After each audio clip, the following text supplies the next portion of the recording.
الحمد لله رب العالمين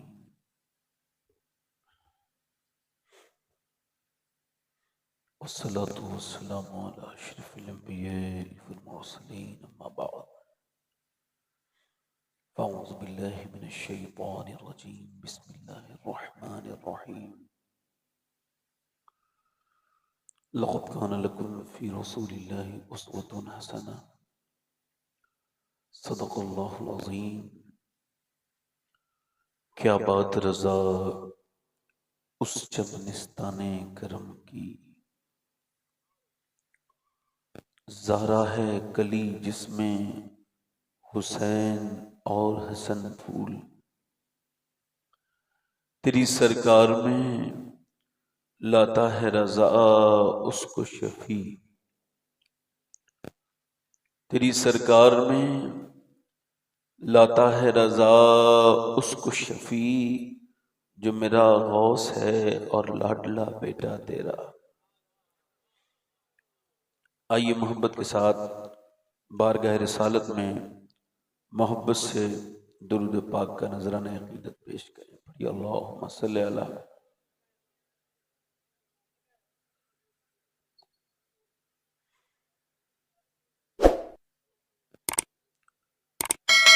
بعد حمد و درود واجب تعظیم لائق تکریم میرے امام کی زینت و رونق معزز علماء اہل سنت، معزز حفاظ و قراء شورا سامعین و سامعات، السلام علیکم ورحمۃ اللہ تعالی وبرکاتہ۔ خیریت سے ہیں آپ لوگ؟ رات بہت ہو گئی، 12:15 سے زیادہ کا ٹائم ہے۔ اگر آپ کو لگتا ہو کہ اب آپ نہیں سن سکتے ہیں اور آپ تھک گئے ہیں، یا آپ جو سننے آئے تھے تو اتنا جتنا کیپیسٹی ہوتی ہے اتنا آپ سن چکے ہیں، تو میری اس میں کوئی غلطی نہیں ہے۔ آپ چاہیں تو اس کو یہیں سے ختم کر سکتے ہیں اور مجھے بتا سکتے ہیں کہ اب ہم میں سننے کی گنجائش نہیں ہے، تو میں جو ہے نا پھر چونکہ مجھے روز دیکھتا ہوں، میں محفل کے حالات سے سمجھ لیتا ہوں کہ اس وقت حالات کیا ہیں۔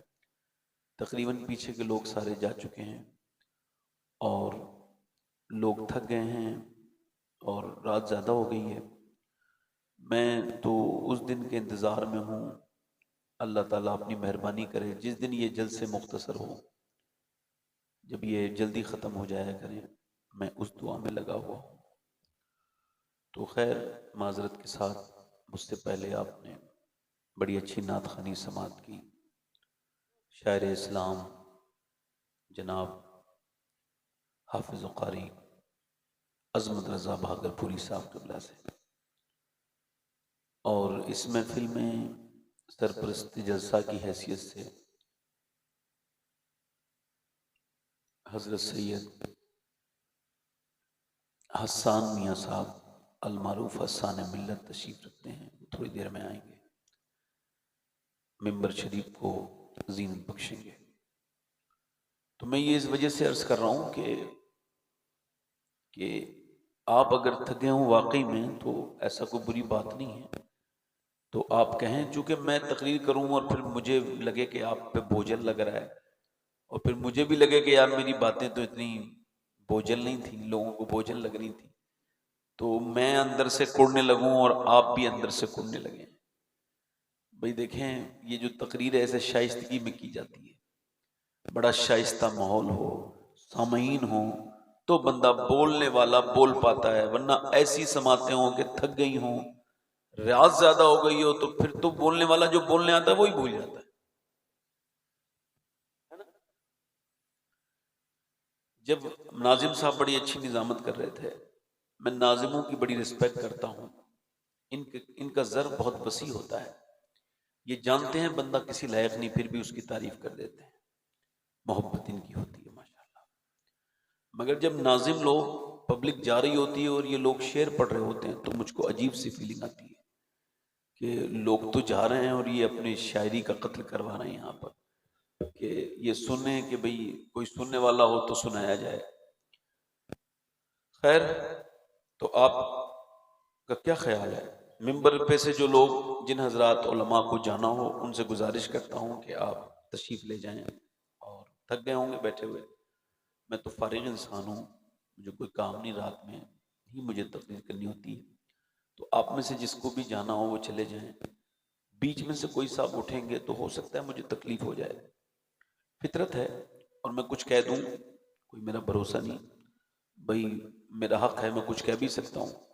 تو پہلے گزارش کرتا ہوں پبلک میں سے یا علماء میں سے جو صاحب جانا چاہتے ہیں، ان سے بڑی گزارش ہے قدم بوسی کر کے کہ آپ تشریف لے جائیں. آپ درود شریف پڑھ لیں.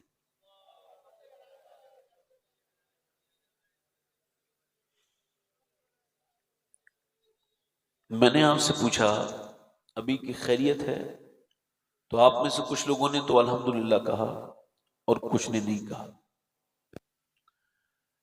میں ایک سوال آپ سے کرتا ہوں اور اس کے بعد میری تقریر یہیں سے شروع ہو جاتی ہے. اللہ نے انسان کو کیوں پیدا کیا ہے؟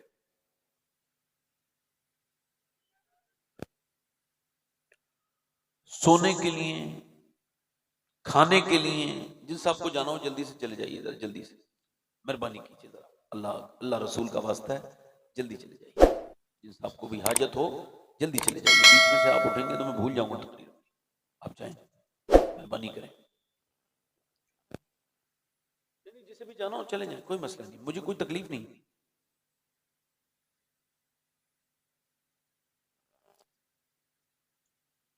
انسان کو اللہ نے بے مقصد پیدا نہیں کیا.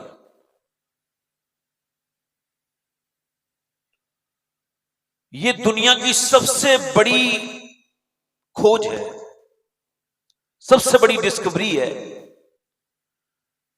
کہ امام مالک نے فرمایا کہ انسان 2 بار پیدا ہوتا ہے. ایک بار تو ماں کے پیٹ سے پیدا ہوتا ہے، ایک دن وہ تب پیدا ہوتا ہے جب وہ جان لے کہ اس کو کیوں پیدا کیا گیا ہے.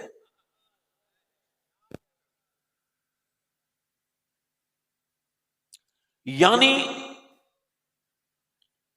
آپ نے فریج بنایا، آپ نے واشنگ مشین بنائی، انسان نے انسان کے لیے جتنا بھی کچھ ایجاد کیا وہ سب با مقصد تھا.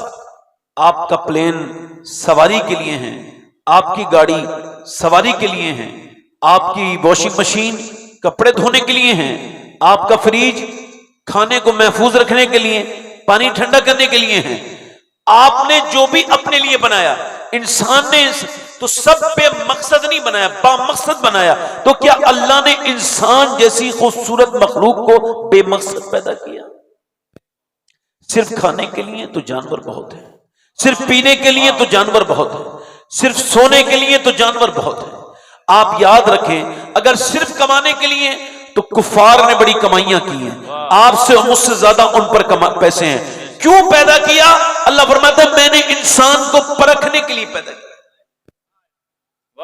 آزمائش کے لیے پیدا کیا، تاکہ تم میں آزمائے جاؤ. دنیا میں آنا 50-60 سال کی زندگی، اللہ چاہے تو وہ حادثہ نہ ہو، کوئی موت نہ آئے. یہ زندگی کیا اتنی لمبی تھی کہ آپ نے صرف اس میں اپنے گھر بنائے، اپنی چیزیں درست کی، اپنا مکان تیار کروایا، اپنی بیوی بچوں خیال کیا، اپنے مستقبل سازی کی. انسان ایک ایسا بدترین قسم کا مستقبل ساز ہے جس کے مستقبل میں موت کے لیے کوئی جگہ نہیں ہوتی. حالانکہ اور کوئی بات مستقبل میں ہو نہ ہو مگر موت ہو کر رہے گی.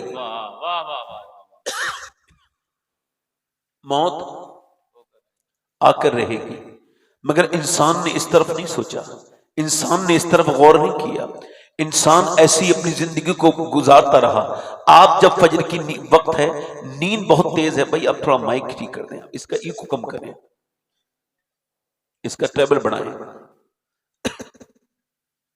مائک صاف کر دیں. اللہ نے آپ کو کیوں پیدا کیا؟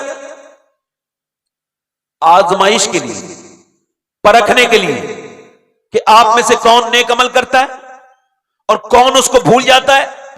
فجر کا وقت ہوا ہے، اذان ہوئی ہے، نیند نے آپ کو اپنی آغوش میں لے رکھا ہے, آپ کا بدن ریلیکس ہے, بہت گہری نیند ہے, مگر اذان کی مدھم مدھم آواز کانوں میں آ رہی ہے, یہاں آپ کی آزمائش شروع ہو گئی. اب آپ نے اگر اپنے بستر کو چھوڑ کر فجر کی نماز کے لیے چلے گئے تو یہ پہلی آزمائش میں آپ کامیاب ہو گئے. سبحان اللہ سبحان اللہ سبحان اللہ. اب آپ فجر کی نماز کے بعد گھر آئے, ناشتہ آپ نے کیا, ایک واہیات قسم کی, بدترین قسم کی, ایک بڑی گھٹیا قسم کی کپڑے پہنے ہوئے ایک عورت جو بڑی آوارہ قسم کی ہے, اس نے ٹائٹ لباس پہن رکھا ہے, اس نے اپنے سر پہ سے دوپٹہ الگ کر رکھا ہے, اس کے جسم پر آپ کی نظر پڑی ہے, ایک بار یہ آپ نے دیکھ لیا ہے, پھر آپ کو حضور یاد آ گئے اور آپ نے کہا ہے یا الہی رنگ لائیں جب میری بے باکیاں. ان کی نیچی نیچی نظروں کی حیا کا ساتھ ہو, آپ نے اپنی آنکھوں کو کنٹرول میں کیا ہے, دوسری مرتبہ نہیں دیکھا ہے, آپ کامیاب ہو گئے.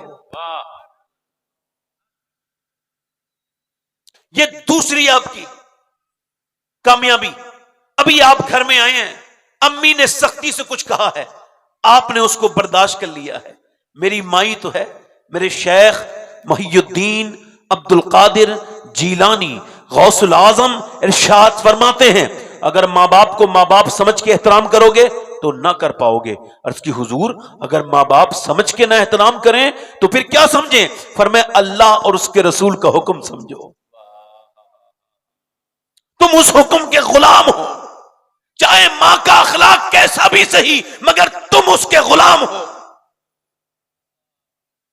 اب آپ نے اپنی ماں سے کچھ نہیں کہا, آپ آزمائش سے نکل گئے, آپ پر اللہ کا فضل ہوتا چلا گیا, مگر لوگوں نے اس کو سمجھا نہیں. وہ صرف دنیا داری میں لگے رہے, صرف کھاتے رہے, صرف جو کھاتے رہے, پیتے رہے, سوتے رہے, جاگتے رہے. میری بہنیں بھی ایسے ہی غیبتیں کرتی رہی, بیٹھی رہی, مسلوں کو نہیں بچھایا. اس کا رزلٹ آپ کے سامنے ہے کہ دنیا کتنی بدترین بربادی کی طرف لوگ جو جا رہے ہیں, اور زیادہ تیزی کے ساتھ لوگ اپنی بربادی کی طرف کے جا رہے ہیں. لوگ بالکل اللہ کو بھول گئے, بالکل جو ہے وہ اللہ کے سامنے نہیں جھکتے ہیں, نہ نماز پڑھتے ہیں. میرے نبی فرماتے ہیں کہ جنت کے اندر کوئی بھی حسرت نہیں ہوگی. اب بتائیں جنت میں بھی کوئی افسوس ہو سکتا ہے؟ جنت تو اللہ کے انعام کی جگہ ہے, جنت تو اللہ کے فضل اور کرم کی جگہ ہے, کیا جنت میں بھی کوئی افسوس ہو سکتا ہے؟ میرے نبی نے فرمایا کوئی افسوس نہیں ہوگا جنت میں, مگر جنتیوں کو بھی ایک افسوس ہوگا. عرض کی حضور وہ کیا؟ ارشاد فرمایا ان کو یہ افسوس ہوگا کہ جس رب نے ہم کو اتنی خوبصورت جنت دی, اتنا فضل فرمایا, ایسی خوبصورت نعمتوں سے نوازا, ہمیں افسوس اس بات کا ہے کہ دنیا میں جو ہم نے وقت خراب کیا, کاش اس وقت میں بھی اپنے پیارے رب کو یاد کر لیا ہوتا. واہ واہ واہ واہ, سبحان اللہ سبحان اللہ. کاش اپنے رب کو یاد کر لیا ہوتا, اپنے رب کو یاد کر لیا ہوتا, اس کی یاد کر لی ہوتی. مگر کون اس کو یاد کرتا ہے؟ کس کو اللہ کی پڑی ہے میاں؟ آپ میری توجہ, کس کو مطلب ہے اللہ سے؟ کسی کو کوئی مطلب نہیں. اب تو اللہ کے نام پر نہ تو جلسوں میں کوئی پروگرام ہوتا ہے, نہ اس کی بات کوئی ہوتی ہے, اور اس کی بات ہو تو کب کس کو اچھی لگتی ہے؟ بس اپنے پیر صاحب کی بات اچھی لگتی ہے. معاف کیجئے گا مجھے, میں آپ کا کوئی دشمن نہیں. پیر صاحب کا نام آئے تو بندہ اچھل جاتا ہے, مگر رب رسول کا نام آئے تو بندہ نہیں اچھلتا. اس کا مطلب کیا ہے؟ ارے پیر صاحب تو بالکل بھی ایسا ضروری نہیں ہے, نہ فرض ہے نہ واجب ہے, مگر اگر اللہ سے محبت نہیں کرے گا, اس کے رسول سے, تو پیر کسی کام کا نہیں, کسی کام میں نہیں ہے. اللہ اکبر یا رسول اللہ. اب اللہ سے کس نے محبت کی ہے, اللہ سے کس نے محبت کی ہے, اس کو ایسے یاد کرو. وہ کہتا ہے مجھ کو ایسے یاد کرو جیسے اپنے ماں باپ کو یاد کرتے ہو, ایسے میرا ذکر کرو. کتنا کریم ہے, مگر اس کو سب بھولے میں ہیں. میرے نبی فرماتے ہیں جب دن آتا ہے تو کہتا ہے اے انسان, میرے آقا فرماتے ہیں دن چڑھتا ہے تو کہتا ہے جو تجھ کو کرنا ہو وہ کر لے, میں آج ہوں, آج کے بعد پھر کبھی میں واپس نہیں لوٹوں گا. جو تجھ کو کرنا ہے, جو تجھ کو کرنا ہے وہ کر لے, جو بھی تجھ کو کرنا ہے انسان کر لے. اللہ امام غزالی حدیث لے کر کے آئے ہیں, اور حدیث یہ ہے کہ حضرت عباس رضی اللہ تعالیٰ عنہ بیان کرتے ہیں کہ حضور نے ایک جگہ استنجا فرمایا, ایک جگہ فراغت حاصل کی, حضور کو وضو کرنا تھا, اور سبحان اللہ وہ با وضو رہنا سنت ہے, اور با وضو اگر کوئی مر جائے تو شہیدوں میں اٹھایا جائے گا. ذرا بولیں تو سبحان اللہ. اب کوئی با وضو, میرے نبی پاک نے وضو کرنا ہے, اور 12-13 قدم دور پانی کا چشمہ ہے. حضرت عباس کہتے ہیں حضور نے اس چشمے کے قریب جانے سے پہلے میرے نبی نے اپنے دونوں ہاتھوں سے آپ صلی اللہ علیہ وسلم نے تیمم فرمایا. میں نے عرض کی حضور حکمت سمجھ نہیں آئی, غلام کے سامنے پانی موجود ہے اور یہ آپ نے تیمم, اس کی حکمت سمجھ نہیں آئی. سرکار نے آنکھوں میں آنسو آ گئے, فرمایا میرے چچا مجھے اس پانی تک پہنچنے کی امید نہیں ہے اور میں اپنے رب کی بارگاہ میں بے وضو حاضر نہیں ہونا چاہتا, میں اپنے رب کی بارگاہ میں بے وضو حاضر نہیں ہونا چاہتا, لہذا میں نے یہاں سے وہاں تک کے لیے تیمم کر لیا ہے. اور لوگوں ذرا غور تو کرو, حضور کو تو یہ بھی پتا ہے کہ میں کب مروں گا اور آپ کب مریں گے, مگر حضور پھر بھی میرے آقا کریم اپنی امت کی تعلیم کے لیے یہ عمل ارشاد فرما رہے ہیں میرے آقا کریم. مگر میں پوچھتا ہوں جو جس حال میں مرے گا وہ اسی حال میں اٹھایا جائے گا. اب مجھے بتاؤ جو گندی تصویریں دیکھتے ہوئے مر جائے اس کا حشر کیا ہوگا؟ بتاؤ جو اپنی ماں باپ کی نافرمانی کرتے کرتے مر جائے اس کا حشر کیا ہوگا؟ ذرا آپ مجھے بتائیں. تو میں آپ سے پوچھنا چاہتا ہوں, یہی پوچھنے کے لیے یہ تقریر میں نے شروع کی ہے, اللہ نے تم کو کیوں زندگی دی تھی؟ یہ موبائلوں میں خراب کرنے کے لیے زندگی دی تھی کہ تمہاری آپ کی 2 GB 3 GB روز اپڈیٹ ہو رہی ہے اور اس اپڈیٹ کو آپ نے جو ہے وہ برداشت ختم کرنا ہے, اس کو آپ نے کنزیوم کرنا ہے. آپ نے روز انسٹاگرام دیکھنا ہے, کتنی لمبی لمبی تصویریں, کتنی لمبی لمبی فلمیں مسلمانوں نے دیکھ لی. آج پورا معاشرہ بربادی کی طرف جا رہا ہے. مجھے بتا میرے دوست, اڑیسہ میں جب ایکسیڈنٹ ہوا تو وہاں کچھ لوگ اپنے کانوں میں لیڈ لگا کے گانے بھی سن رہے تھے, اچانک ان کی موت آ گئی. ان میں کافی مسلمان بھی تھے, مگر جب 900 لاشیں اس اسپتال میں ایمس میں پہنچی, ماں باپ گئے تو ضرور مگر ڈھونڈ نہ پائے لاشیں کس کی ہیں. کسی کا سر کاٹا گیا تھا, کسی کا ہاتھ کاٹ دیا گیا تھا. میاں وہاں پر تقریباً 900 ڈھیر تھے لاشوں کے, کوئی لاش نہیں تھی. میں پوچھنا چاہتا ہوں آپ حضرات سے, بتاؤ وہ جو گانے دیکھتے دیکھتے مر گیا وہ کیسے اٹھے گا؟ ارے میں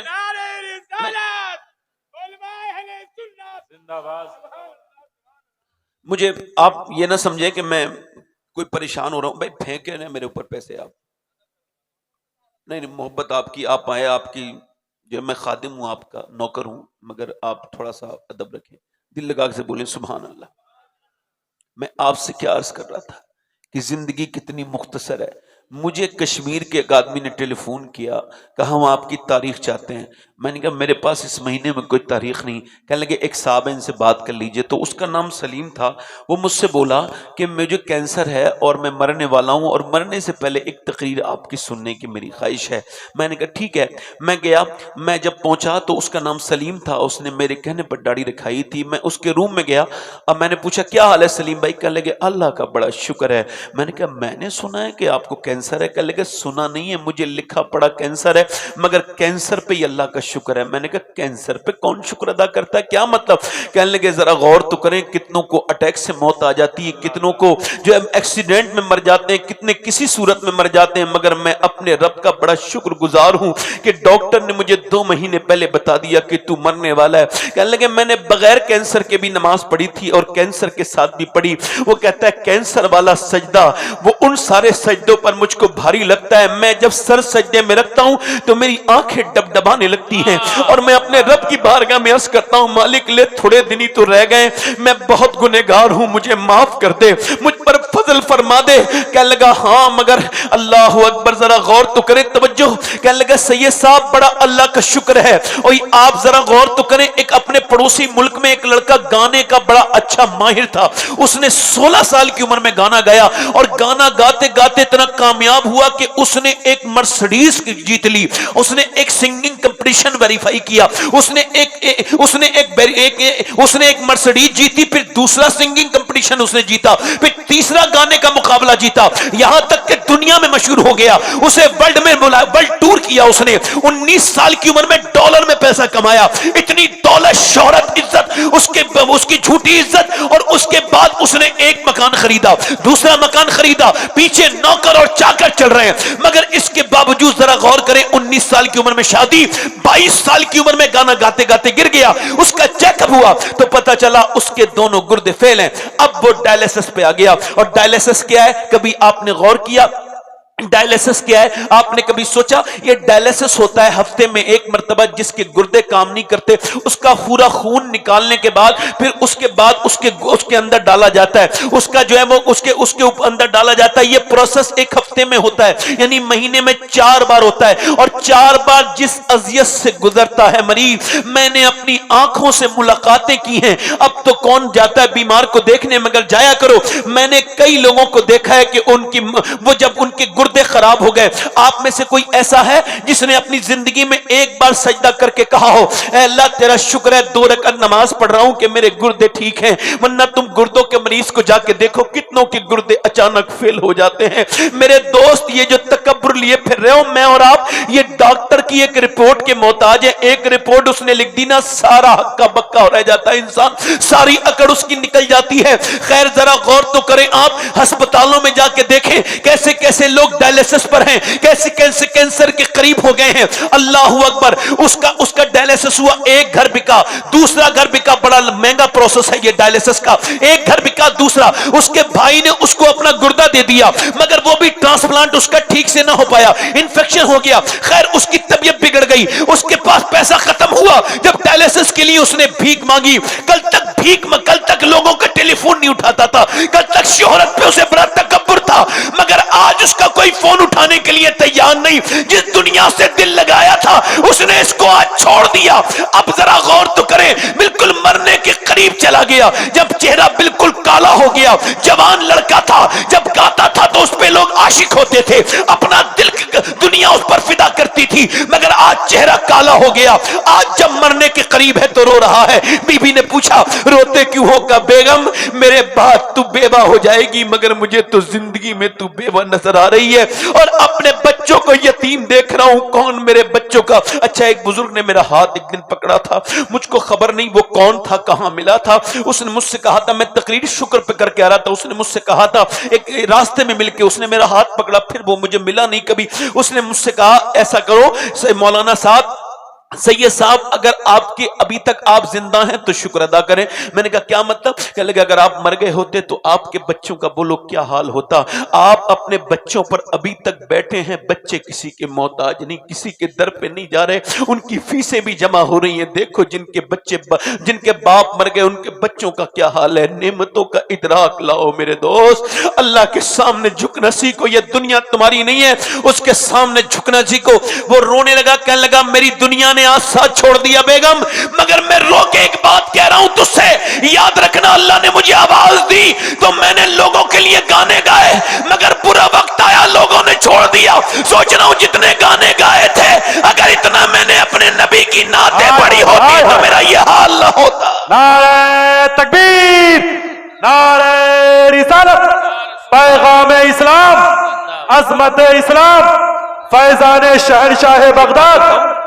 ایک بات بتاؤں، ہر دھڑکتے پتھر کو لوگ دل سمجھتے ہیں، عمریں بیت جاتی ہیں دل کو دل بنانے میں۔ یاد رکھنا دل سب کے پاس نہیں ہوتا، مسکرانا ہر آدمی سے آتا ہے، مگر رونا ولیوں کی صفت ہے، نبیوں کی صفت ہے۔ سب نہیں روتے، سب کے دل، کسی کا اقبال غالب نے کہا تھا ایسا آسان نہیں لہو رونا، دل میں طاقت جگر میں حال کہاں، رگوں میں دوڑتے پھرنے کے ہم نہیں قائل، جب آنکھی سے نے ٹپکا تو پھر لہو کیا ہے۔ اب میری طرف توجہ کریں، میں آپ سے عرض کرتا ہوں میرے دوستو، اللہ نے آپ کو کیوں پیدا کیا ذرا غور کرو۔ اللہ امی عائشہ فرماتی ایک رات نبی پاک صلی اللہ علیہ وسلم نے، ایک دن میرے نبی پاک کے کوئی وحی نازل ہوئی، حضور کا چہرہ سرخ ہوا جیسا وحی کے آثار نازل ہوئے۔ پھر اس کے بعد میرے نبی نے مجھ سے کہا، رات کا وقت تھا، سردی کا وقت تھا، موسم تھا، مجھ سے کہا عائشہ مجھے اجازت دو، میں اپنے رب کے حضور نماز پڑھنا چاہتا ہوں۔ میں نے عرض کی حضور یا رسول اللہ آپ مالک ہیں، عائشہ اجازت دینے والی کون ہوتی ہے؟ فرمایا نہیں تھی، یہ رات تمہاری ہے، آپ اجازت دو گی تو نماز پڑھوں گا۔ اما عائشہ کہتی میں نے عرض کر دیا حضور نماز کے لیے جب کھڑے ہوئے تو میں نے حضور کا دھڑکتا ہوا دل، جو مجھ سے کافی دور نماز پڑھ رہے تھے مگر